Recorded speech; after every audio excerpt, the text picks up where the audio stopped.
favorite ko. Yung pinil ko. Kasi yung nagtunay sa kanya. Yan. Legong yung ba traffic dito sa EDSA. Akala ko pa naman walang traffic kasi nalaban ni Pacquiao.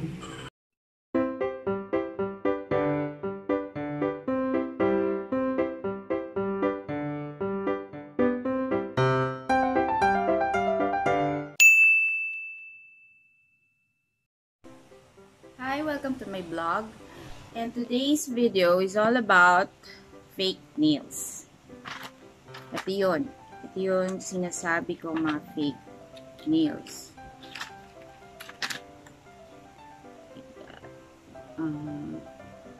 Makita siya.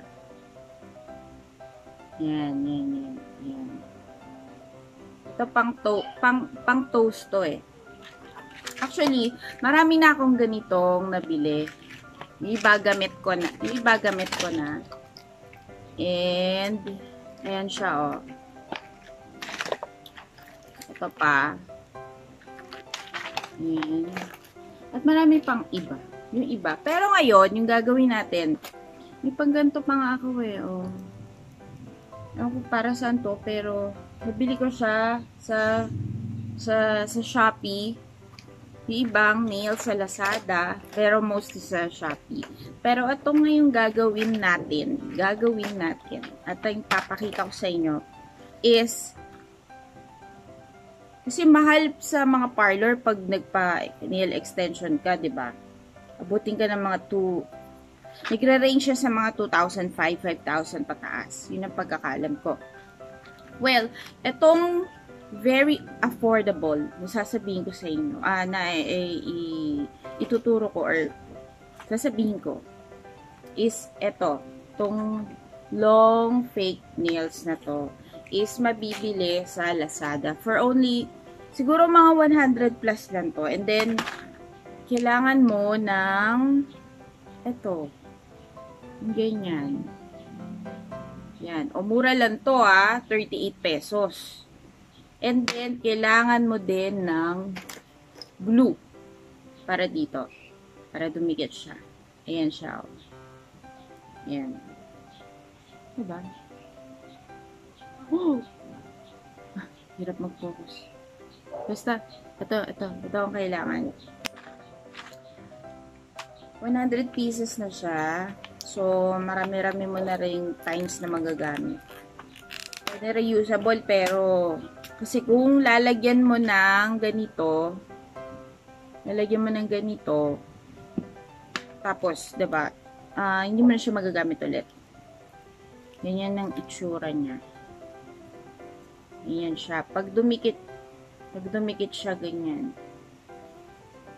Ganyan, no? Diba? Ang ganda. Bongga. And then, kailangan lang na nail file para iti-trim yung dulo. Ito siya. Kasi medyo matalas eh. So, para hindi masyadong nakakasagapal, igagano mo siya. Well, so ito na. Let's start.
ating finished fake nails. Diba? Actually, magkamukha naman siya eh. Yung mga extension, nail extension na ginagawa sa mga parlor. Medyo syempre, may konting difference, pero konting-konti lang. Pero, diba? Ay, basa pa. Pero, pwede na. Right? And so, yan na muna ang ating vlog for today. Tungkol sa mga fake nails. Sana mga fake nails lang. At wala mga fake friends. Charot. Okay, until my next vlog. Bye!